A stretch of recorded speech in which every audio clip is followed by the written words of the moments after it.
on est dans le roman à propos de l'Iran, on raconte Dracula. En réalité, le problème n'est pas... La chose intéressante n'est pas ce qu'on vient de dire, c'est tout ce qu'on cache. C'est que au Moyen-Orient, les États-Unis ne sont pas la solution, ils sont le problème. Qu'est-ce qu'ils ont fait en Iran, les États-Unis?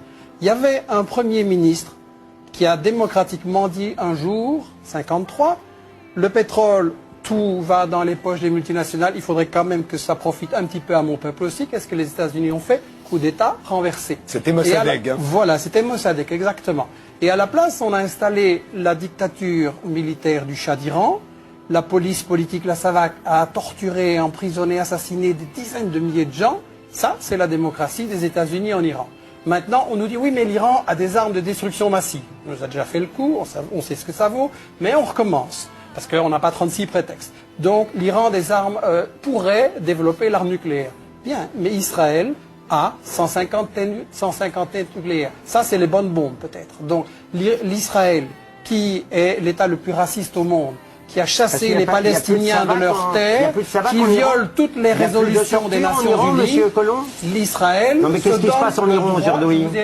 Non mais enfin vous dites n'importe quoi. Est-ce que je vous ai interrompu? Vous expliquez qu'il y avait la SAVAK... Non mais enfin... Terminé, Michel Collomb. On ne peut pas laisser passer des énormités pareilles. Non, mais vous avez dit des énormités, mais j'étais poli, j'ai laissé les spectateurs vous entendre. Oui. En essayant de m'interrompre, vous donnez l'impression que vous avez peur de ce que je vais dire. Laissez-moi aller jusqu'au bout. Je vous assure que je suis très calme là-dessus. Laissez-moi aller jusqu'au bout, alors, par politesse envers les spectateurs. Allez-y. Non, enfin, que la SAVAK n'existe plus, c'est quand même un peu énorme. Bafoue les résolutions de l'ONU depuis toujours, a chassé les Palestiniens de leur terre. Ils ne s'en sortent que grâce au veto des États-Unis chaque fois, sinon c'est la condamnation internationale. Le problème ne va pas être résolu par les États-Unis et Israël, c'est eux le problème. On ne peut pas avoir une paix au Moyen-Orient tant qu'on a un État colonialiste qui place les Palestiniens dans des camps de concentration. J'ai été accusé par monsieur... Oh, je vous accuse pas du tout. Mais je ne vous ai pas interrompu. Non, mais je vous accuse pas. J'espère avoir le même traitement. J'ai été accusé de la théorie du complot. C'est l'argument habituel de ceux qui n'ont pas d'argument face à des faits qui dérangent. Et donc, je pense qu'il faut se poser la question, la France, amie du Mali. Moi, je dis que dans toute guerre, on nous cache l'histoire et on nous cache les intérêts. Et je voudrais pouvoir expliquer les deux qui me semblent vraiment fondamentaux et totalement occultés dans la version officielle des médias.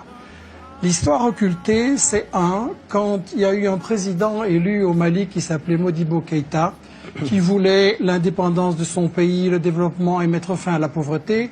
Qu'est-ce que la France a fait? Elle a soutenu un coup d'État sanglant de Moussa Traoré. Modibo Keïta a crevé en prison et Moussa Traoré, ça a été une dictature épouvantable pendant 23 ans. Ensuite, il y a eu d'autres marionnettes à la place. Et est-ce que vous appelez ça une théorie du complot? J'aimerais que vous alliez le dire aux Maliens. Ensuite, il y a la question des intérêts, à savoir que le Mali, c'est un pays pauvre, mais comment on peut être pauvre quand on est riche? Et toute la région, le Niger, c'est un pays, c'est le dernier pays sur la liste du niveau de pauvreté dans le monde, et c'est un pays très riche avec l'uranium. Et donc il faudrait expliquer ce que vous cachez soigneusement, à savoir que dans cette région, il y a de l'or. L'or a été exploité au Mali, dans les mines de Morila, par Bouygues, derrière des paravents. On a fait crever les gens qui extrayaient l'or avec du cyanure et de l'arsenic, aucune prévention, les nappes d'eau polluées, les gens crevaient comme des mouches. Et donc, ça c'est Bouygues, ça c'est l'or. De quelle époque parlez-vous, Michel Collomb? Tout récent, c'est encore il y a 5-6 années. La mine a été fermée récemment et on recommence le même coup de l'autre côté. Deuxièmement, l'uranium.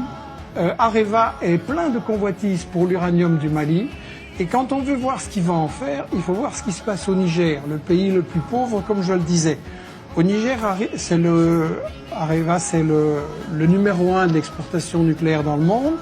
Le Niger, c'est celui qui procure tous les revenus qui permettent à Areva et aux firmes qui travaillent avec elle, Alstom, Suez, Bouygues et tout ça, de gagner énormément d'argent. Et pendant ce temps-là, monsieur, les Nigériens, ils crèvent de faim. Et quand vous savez, l'espérance de vie, c'est 49 ans. Il y a moins de 30% de gosses qui sont à l'école. Et quand les Nigériens ont dit à Areva, on voudrait quand même un peu d'argent pour nos écoles, ou bien par exemple, il aurait suffi, c'était un projet de la Banque mondiale, de 10 millions pour irriguer le Niger, et le Niger aurait eu, tous les gens auraient eu à manger, Areva a dit c'est pas notre problème et les Nigériens peuvent continuer à crever de faim. Donc il y a l'or, il y a l'uranium, il y a, et vous le savez très bien, le gaz et le pétrole dans la région. Et c'est le responsable Afrique Nord de Total qui vient de dire récemment qu'avec la Mauritanie, avec le gaz, qu'il y a tout ça, c'est le nouvel Eldorado. Et donc on est en train d'essayer, et on a tout à fait raison de parler de néocolonialisme, et le fait que la France y était là avant ou pas, ça n'a aucune importance. Le colonialisme, ça consiste à piller les richesses, et c'est ce qui se passe dans l'ensemble de l'Afrique. Un Africain noir sur 3 ne mange pas à sa faim. Un Africain noir sur 3 n'a pas accès à l'eau potable. Résultat, pendant la journée qui est en train de s'achever, là, il y a 10 000 gosses dans le monde qui ont crevé parce qu'ils n'ont pas accès à une eau potable. Et la raison de ça, c'est que les multinationales françaises et vos grands amis ou les amis de votre patron, Bolloré, Bouygues, Lagardère, etc., se sont fait des couilles en or pendant que les Africains, ils crèvent de faim.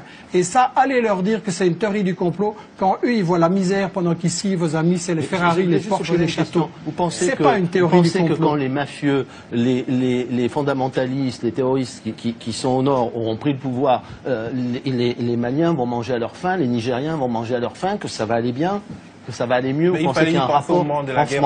Alors maintenant, si vous voulez me dire, attendez, excusez-moi, si vous voulez répondre à votre question, je vais vous répondre à votre question.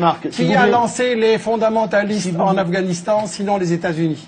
Qui travaille avec le Qatar et l'Arabie Saoudite pour répandre les trucs les plus fanatiques en Libye, en Syrie et même un peu ailleurs aussi. Ça, vous le savez très bien. Donc, une fois les islamistes sont vos amis et une fois sont vos ennemis. Il faudrait choisir. Je voudrais donner la parole à Naoufel Brahmi. Si vous voulez dire qu'il faut renégocier les contrats d'exploitation en Afrique pour toutes les grandes sociétés, je suis d'accord. Mais ça ne répond pas à la question de savoir ce qu'on fait. Les gens, ils crèvent de faim à cause de vos contrats. Oui, mais arrêtez de penser que ça n'est qu'à cause de ça. Et expliquez-moi comment les gens que nous combattons aujourd'hui vont donner de la richesse à tout le monde. Vous savez, il y a des pays qui ont beaucoup... Il n'y aura jamais la paix tant que les gens crèveront de faim, et ils crèvent de fain à cause de vos amis. Bien sûr, à cause de nos amis. Mais c'est bien, voilà. Bien sûr, c'est...